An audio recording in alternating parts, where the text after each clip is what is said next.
Perfect बहू के लिए बेटा भी तो परफेक्ट होना चाहिए। भाई साहब, भाभी जी, एक बार मेरे बोलने से आप लड़की देख तो लीजिए, शर्त लगाती हूँ आप बिटिया को देख मना नहीं कर पाएंगे। फलाना ढिमका, सारा दिमाग खराब हो गया। अब तो अपने घर में उस मीनू को मैं घुसने भी न दूं। सोचा था एक बार लड़की को खुद जाकर निगाह देख आए, अगर समझ आई तो ही रोहित को बताऊंगी। पर लड़की तो मेकअप की दुकान निकली। मुंह धुलवाते ही मोटे मोटे गड्ढे चेहरे पर साफ दिखने लगे, तो हम तो उल्टे पाव ही लौट आए। खिसियाते आवाज में मीनू शादी के रिश्ते लेकर आने वाली की आवाज की नकल उतारते हुए अपनी बड़ी बहन से मंजू जी फोन पर बात कर रही थी। मंजू जी जो कि 3 बेटों की मां है। शुरू से ही उन्हें 3 बेटे जनने का खूब घमंड रहा है। वही उनसे छोटी देवरानी लता पर 3 बेटियां थी। वह मझली देवरानी उमा पर 2 बेटे 1 बेटी अक्सर ही अपनी दोनों देवरानियों पर रोब झाड़ा करती। अभी तो सही है, पर एक बार ब्याह की उम्र हो जाने दो, न जूते चप्पल घिसने पड़े तो मेरा नाम बदल देना। गाहे बगाहे वह 30 त्योहार या रिश्तेदारों के सामने दोनों को ताने मारने से पीछे न हटती समय अपनी गति से आगे बढ़ रहा था। मंजू जी के एक लड़के का तो ब्याह हो चुका था, पर बाकी 2 लड़कों की उम्र बढ़ती ही जा रही थी। वही दोनों देवरानी की लड़कियां पढ़ लिख कर ब्याह कर अपने घर जा चुकी थी।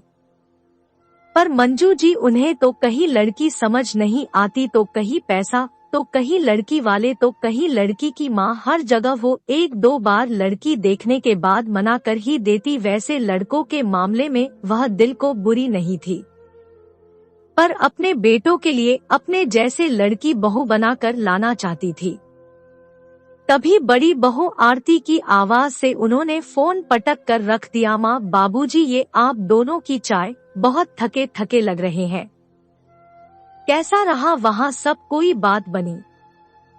ट्रे रखते हुए आरती पूछ बैठी। बात क्यों नहीं बनेगी? अरे एक ही लड़की थोड़े ही न, पूरी दुनिया में वो नहीं पसंद तो दूसरी देखेंगे। अब सूरज के लिए हमने कम से कम 15 लड़कियों को देखा था, तब जाकर तुम्हें पसंद किया था, वो बात अलग है।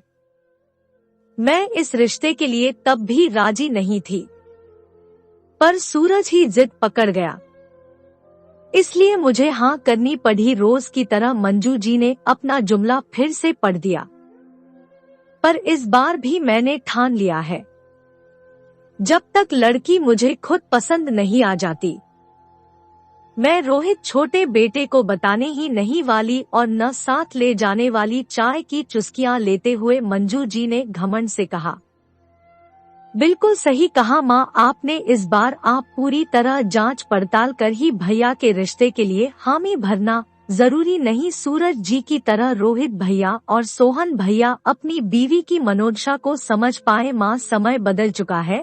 जैसे आप अपने बेटों के लिए परफेक्ट बहू चाहती है, ठीक वैसे ही हर माता पिता भी अपनी बेटियों के लिए परफेक्ट दामाद चाहते हैं। अब पिता के पैसों और रुतबे को देख कोई अपनी बेटी नहीं देता, और फिर आप तो जानती ही है, रोहित भैया न तो ज्यादा पढ़े हैं और तो और रंग सांवला होने के साथ ही उनकी लंबाई भी कुछ ज्यादा नहीं है। रोज रोज का ताना सुनते सुनते आरती का सब्र आज जवाब दे गया था और वह खुद को बोलने से नहीं रोक पाई। मंजू जी बहुत गुस्से में थी। उन्होंने विजय जी की तरफ गुस्से से देखा। उन्हें उम्मीद थी कि वह उनकी तरफ से कुछ बोलेंगे, पर आज वह भी बिल्कुल चुप थे। बहू बिल्कुल ठीक कह रही है, पैसा अपनी जगह है, पर अगर अपने बेटे का ब्याह करना है तो थोड़ा बहुत हमें भी समझौता करना ही पड़ेगा। मैं बहू के सामने तुम्हें कुछ बोलना नहीं चाहता था, इसलिए चुप रहा। विजय जी ने उनके कंधे पर हाथ रखते हुए कहा और कमरे से बाहर चले गए। हेलो मीनू, हमें तो उनकी बिटिया पसंद है। इस रविवार मैं पूरे परिवार सहित उनके घर आऊंगी, एक बार बेटा और लड़की से मिल लेता। मंजू जी ने फोन मिलाकर मीनू से कहा। देर से ही सही मंजू जी को समझ आ गया था कि अगर वह इसी तरह हर लड़की में सर्वगुण ढूंढती रहेगी तो उनके दोनों लड़के ताम्र कुंवारे ही रह जाएंगे, या फिर वह खुद किसी लड़की से शादी कर लाएंगे। वह बाहर आकर आरती से उसे रोज उल्टा सीधा बोलने के लिए माफी मांगती है और रविवार को अपनी देवरानी खुद पसंद करने के लिए बोल देती है। दोस्तों, आपको ये कहानी कैसी लगी?